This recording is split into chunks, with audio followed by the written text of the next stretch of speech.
السلام علیکم لسنرز، شروع کرتے ہیں آج کی سٹوریز اللہ کا بابرکت نام لے کر جو انتہائی عالی رتبہ اور بہت جلیل القدر ہے۔ آئی ہوپ آپ سب لوگ بالکل ٹھیک ہوں گے۔ اور آج کی سٹوری جو میں آپ کے ساتھ شیئر کر رہی ہوں مقبول خان نے شیئر کی ہے۔ مقبول کہتے ہیں کہ میں سرگودا کے ایک نوائی گاؤں میں رہتا ہوں۔ اپنے گاؤں کا نام شیئر نہیں کروں گا۔ ہم لوگوں کے گاؤں کے قبرستان میں ایک چڑیل کا بسیرا ہے۔ ہم لوگوں کے قبرستان کے اندر ایک بیری کا بہت بڑا درخت ہے، جس درخت کے بیر انتہائی میٹھے اور مزے کے ہیں۔ بچے، بوڑھے، جوان سبھی اس درخت کے بیر کھایا کرتے ہیں۔ قبرستان بہت بڑا نہیں ہے، لیکن اس قبرستان کے اندر وہ جو بیری کا درخت ہے وہ بالکل قبرستان کے باہر کی طرف جھکا ہوا ہے، لیکن لگا اندر کی طرف ہوا ہے۔ بچوں کے مطابق بڑے بوڑھے سبھی ایک بات کہتے ہیں، یہ ادھر ہمیں ایک عورت نظر آتی ہے جس کا چہرہ انتہائی کالے رنگ کا ہے، اس کی آنکھیں سرخ لال ہیں اور وہ بیری کے درخت کے نیچے شام کے ٹائم بیٹھی ہوتی ہے۔ گرمیوں کی دوپہروں میں بھی اس کو اکثر دیکھا گیا ہے، جس کی وجہ سے بچے خوف زدہ ہو کر بیر نہیں توڑتے۔ سوچنے کی بات یہ ہے کہ اگر وہ عورت اس بیری کے درخت پر رہتی ہے تو بچے بیر توڑ کر کھاتے کیسے ہیں؟ یہی سارا واقعہ میں آج آپ کے ساتھ شیئر کروں گا۔ ایک خوفناک عورت کا اس بیری کے درخت کے اوپر بسیرا ہے، لیکن وہ کسی بھی بیر توڑنے والے کو کوئی نقصان نہیں دیتی۔ ہاں، وہ سامنے ضرور آ جاتی ہے، لیکن تب جب مغرب کے ٹائم کوئی بیر توڑے آتی اس لیے سامنے ہے کیونکہ قبرستان کے اندر سارے گاؤں والوں نے ملا کر پیسے ڈال کر 2 سے 3 لائٹیں لگوائی ہوئی ہیں، اور لائٹیں لگی ہوتی ہیں ادھر۔ سارا یہی ایسے لگتا ہے کہ جیسے دن کا ٹائم ہے، لوگ آتے جاتے گزرتے ہیں ادھر سے، بالکل محسوس نہیں ہوتا کہ وہ قبرستان کا علاقہ ہے اور ادھر سے گزرنا نہیں ہے۔ اسی طرح ایک شخص تھا جو کہ اسی بیری کے درخت کے قریب سے گزر رہا تھا۔ اچانک سے اس کو سیٹی کی آواز آئی۔ جیسی سیٹی کی آواز اس نے سنی تو اس نے پیچھے سے پلٹ کے دیکھا تو کالی سیاہ خوفناک عورت اسی درخت کے قریب کھڑی ہوئی تھی۔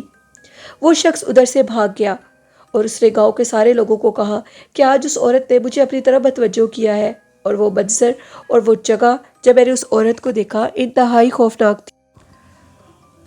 اب ہوا اس طرح کہ جب گاؤں کے لوگوں کو پتہ لگا تو وہ سب لوگ بہت پریشان ہو گئے اور یہ کہنے لگے کہ ہمیں اس کام کو روکنا ہوگا۔ ایک بزرگ سے بھی رابطہ کیا گیا۔ بزرگ نے آ کر اس درخت کا سارا جائزہ لیا۔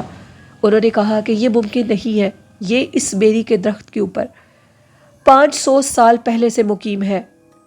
ہم لوگ اب آئے ہیں، ہم لوگوں نے یہ درخت اب لگائے ہیں، لیکن یہ بیری کا درخت آج سے کئی 100 سال پرانا ہے۔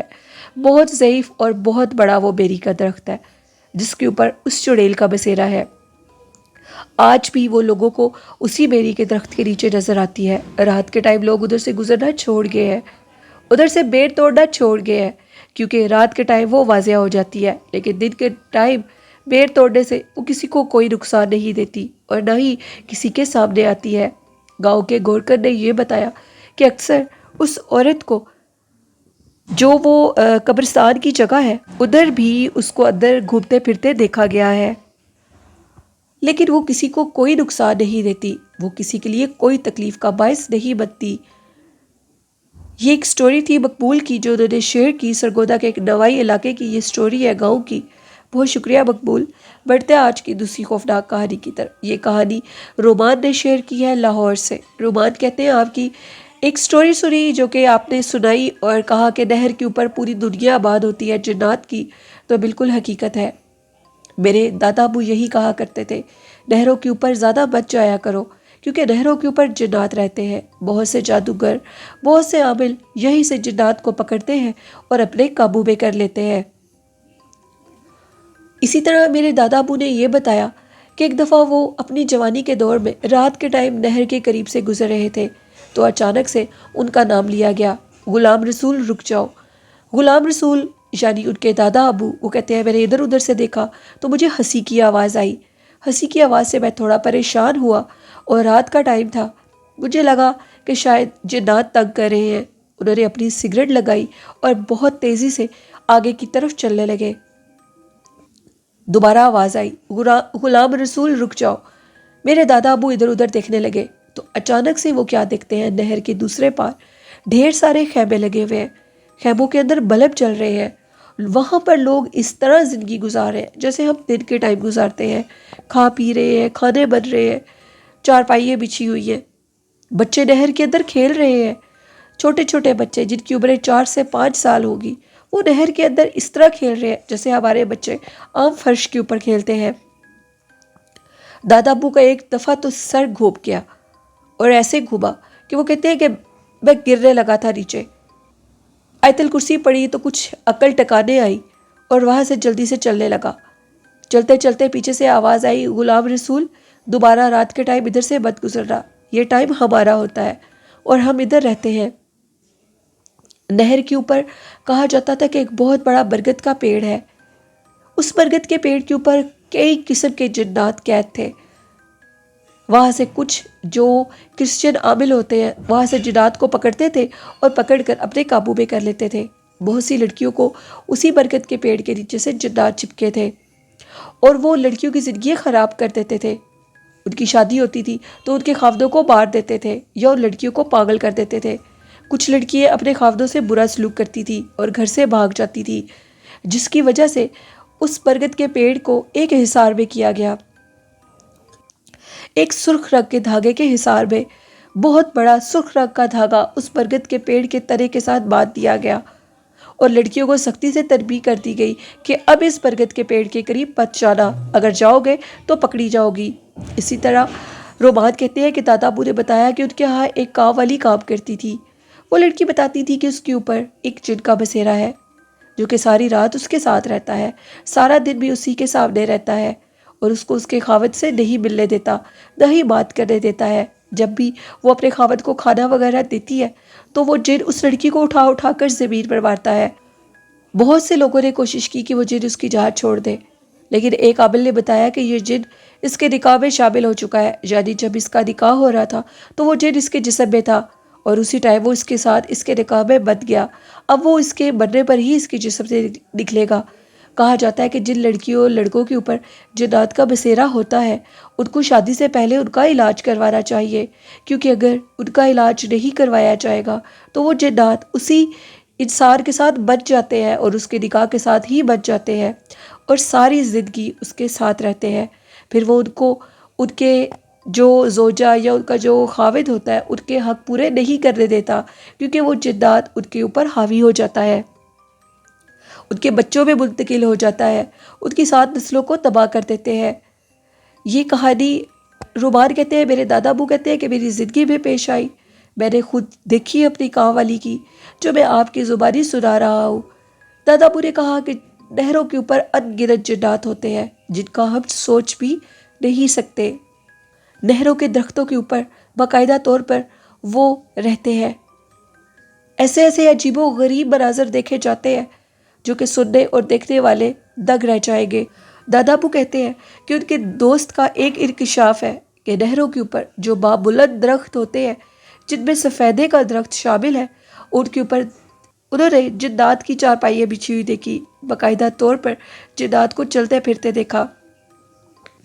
جنات ادھر بہت زیادہ تعداد میں رہتے ہیں، اور جو بھی لوگ ادھر زیادہ ٹائم سپینڈ کرتے ہیں نہروں کے اوپر، ان کے اوپر حاوی ہو جاتے ہیں اور ان کی زندگی اس طرح خراب ہو جاتی ہے۔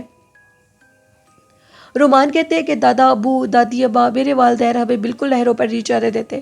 وہ اس حق میں نہیں ہے کہ جوان لڑکے لڑکیاں نہروں پر جائیں۔ رات کے ٹائم وہ چیزیں ادھر ایکٹیو ہوتی ہے، باقاعدہ طور پر گزرتی چلتی پھرتی نظر آتی ہے۔ دادا ابو کہتے ہیں اب بھی لاہور کی اس نہر کے اوپر جنات کو آگ کے بگولوں کی شیپ میں دیکھا جاتا ہے، کوئی بگولا آگ کا ادھر جاتا ہے تو کبھی کوئی ادھر جاتا ہے۔ اس طرح کے بہت سے واقعات نہر پر وقوع پذیر ہوتے ہیں، اس لیے میں سب کو یہ میسیج دینا چاہتا ہوں کہ کوئی لڑکا لڑکی بالکل بھی نہر پر مت جایا کرے۔ یہ سٹوری تھی رومان کی جو نے لاہور سے شیئر کی۔ بڑھتے آج کی لاسٹ سٹوری کی طرف۔ یہ ایک میری پرانی لسنر ہے رومیسا، جنہوں نے آج کافی عرصے کے بعد ایک سٹوری شیئر کی۔ رومیسا کہتی ہے کہ میرے گھر میں ایک عجیب و غریب واقعہ پیش آیا۔ رات کے ٹائم ہم سب لوگ سو رہے تھے، اچانک سے ہمیں محسوس ہوا کہ ہمارے پلنگ کے نیچے ایک بلی ہے، اور واقعی بلی تھی پلنگ کے نیچے۔ اس بلی کو ہم نے نکال دیا اور اوپر سے سیڑھیوں کا دروازہ اور نیچے سے ٹیرس کا دروازہ بند کر دیا تاکہ کوئی بلی وغیرہ اندر نہ آ سکے۔ سارے دروازے بند تھے، کوئی دروازہ نہیں تھا کھلا۔ نیکسٹ ڈے دوبارہ بلی کی آواز آنے لگی۔ آج کے دن جو بلی تھی وہ کالے رنگ کی تھی اور انتہائی خوفناک تھی۔ پیلے آنکھوں والی وہ بلی جسے دیکھ کر ہمارے روکٹے کھڑے ہو گئے اور وہ بیڈ کے نیچے مسلسل بول رہی تھی۔ اس بلی کو ہم نے بھگا دیا۔ بھگانے کے بعد اس رات میری والدہ کہتی ہے کہ جب وہ سوئی تو ان کے خواب میں آیا کہ ہم اسی پلنگ کے نیچے رہتے ہیں، اپنے پلنگ کی جگہ بدل دو۔ اس پلنگ کے نیچے زمین کے اندر ایک سوراخ ہے جہاں پر ہم لوگ رہتے ہیں، اسی لیے ہم کافی دنوں سے تم لوگوں کے پلنگ کے نیچے آ رہے ہیں، کیونکہ پہلے ہم لوگوں کے بیڈ کی ڈائریکشن اور طرف تھی۔ ہم لوگوں کا تمہارے پلنگ کے نیچے آنے کا مقصد یہ تھا کہ تم لوگوں کو بتا سکے، ہم تم لوگوں کو نقصان نہیں دینا چاہتے۔ میری والدہ نے اس کمرے کے اندر سے پلنگ کا ڈائریکشن چینج کر دی اور اس کمرے میں سونا چھوڑ دیا۔ اس دن کے بعد کبھی کوئی بلی نہیں آئی اور نہ ہی ہم نے دیکھی۔ ہمارے اس کمرے میں کہا جاتا ہے کہ اسیب ہے، لیکن کسی کو کوئی نقصان تکلیف نہیں دیتا۔